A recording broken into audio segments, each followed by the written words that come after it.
If you do get a fish on, bring it up to the surface, but don't bring it into the boat. I just want to avoid anyone getting an unwanted lip piercing, except for the fish. We want those to get unwanted lip piercings.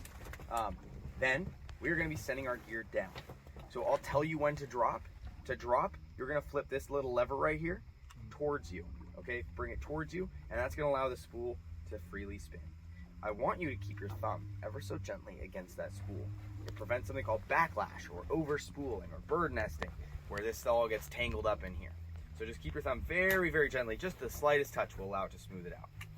Then, once you've gotten down to the depth I tell you to, you are going to lock it off by pushing that lever forward. That's going to lock the spool, and then you can reel it back up. Okay?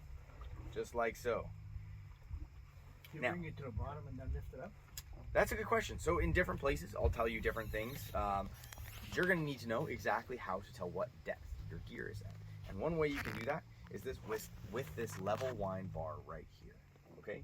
So this bar travels a back and forth across these glides. Each time this bar goes across the glide in one direction, that's 10 feet of line. So I just brought my line up 10 feet, and I can bring it up another 10 feet. That also works on the way down as well. So if I want to send down 10 feet, I can do that. Does that make sense to everyone? Mm-hmm. Okay. Then, when you do feel a fish nibbling on there, you'll notice your rod tip dives a little bit. You'll feel tugs on there. I want you to do two things. Snap the pole upwards and reel. Okay? And you can do that in one kind of motion. Just snap it up and start reeling and maintain pressure.